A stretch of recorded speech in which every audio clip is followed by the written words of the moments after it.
Well, today is Monday, April 22nd, and after spending a week, well, probably even more, relaxing, it's time to get back on the road. So I've been busy today getting ready for my tomorrow's load, and the shipper sent me a couple of pictures. Here's what I'm picking up. Well, I think it's something to do with coffee or bread, but it's very big. Okay, I'll tell you guys a big secret. This is a welding machine. It looks like a used machine. I guess it'll be loaded like this with these support legs sitting on the trailer. So that's the wait a second. Yeah, the total length is 145 inches, and oh, sorry. Where's the next one? Yeah, this one. Okay, here's the look from the front. See, at least it has these legs. I'll just put some 4x4 timbers under. It's only 6 feet tall. I like how the shipper did all this, dimensions, because I had to order permits. But it's 126 inches wide, so 10 and a half feet wide, right? So it's oversized. And I called them today and asked about these dimensions, and the guy just sent it to me. And then I ordered permits. I need permits for Google Maps.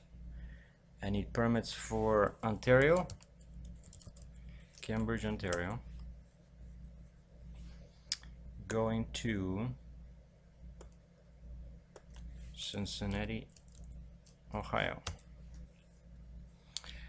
Yeah, so that's what I'm gonna go like this. You see, this is Canada, and it's 700 kilometers or 435 miles. Yeah, so I'll go like this on 401. This is all freeway.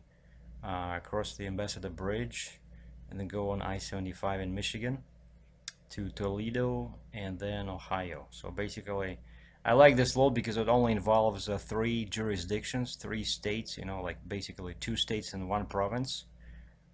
So permits should not be that expensive. I already have the permits for Ohio and Michigan, but not for Ontario. So tomorrow I'm picking up this load, and if the Ontario permit is not ready, then I'll have to basically sit tight, right? So that was the preliminary thing I had to do, order the permits. Then I did my logbook on the using the Eclipse software for the past week. Also, my 120-day Landstar inspection was due, so we have a form like this. So every 3 months, I mean, not an inspection, but the maintenance report. And what you do here, you show all required maintenance and all, like general maintenance, like repairs you did. And now I learned how to do this. It looks nice when I just type. I don't use handwriting anymore. And then you just make copies of all the receipts.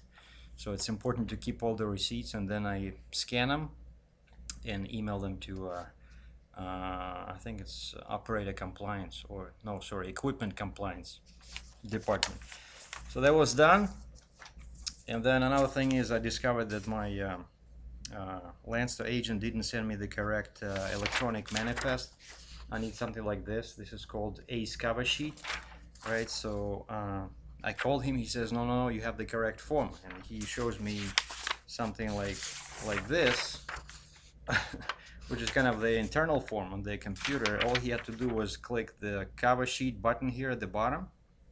And so I called Landstar Customs Department and gave them my truck and trailer, and they found that information, and right away they emailed me this. So I printed this out, and for some reason my printer stopped working, and then instead of one, and then finally it started working. And so of course, instead of, what happens sometimes when you have pages in the memory, right, and the printer does not work, and then it starts working, and all of a sudden it prints like 10 pages. Well, I got lucky. It only printed 3 three copies of the same document. But once I had that ACE manifest, and I have this customs invoice, right? Basically, that's the two most important documents I need to cross the border. And then in the customs invoice, it says who the customs broker is, and I found, and it even has the email address. So I scanned everything and emailed this to the customs broker because they have to prepare the shipment for crossing for tomorrow. But I haven't heard from them yet, so I don't know what's going on. But the most important thing I did is, since I have some time now, and the shipper where I'm going is located directly in the same town, in Cambridge, and I have the address, right? So I just drove over there. It's really close to this hotel where I'm staying. And I checked out the lay of the land, so to speak, because it's much easier to do that in a small Mazda with a performance muffler. I'm just kidding, but I really like my car. Especially now when the weather's good, you know, I can lower my windows and I can hear that muffler. But it's nice. It doesn't, it's not like a rice, you know, that kind of annoying sound. It really sounds, you know, perfect. Not too loud, not too soft. But anyway, so I went there, drove over there, and it's like it's a big complex, and there's a couple of driveways. So I was not sure which one to go to. So just parked my car, went inside where the sign said, you know, the name of that place. And I talked to the receptionist there. I said, I'm gonna pick up a load tomorrow. You know, I'm a trucker, but now I just came in my car. And she was a bit surprised. Probably not every trucker shows up the day before the appointment to do a reconnaissance, you know, trip. And so she called the guy that I talked to earlier, the guy who sent me the pictures. And he said, yeah, Doc used door number, and he gave me the door number. So now at least I know which way to go, and I know that's a door in the back.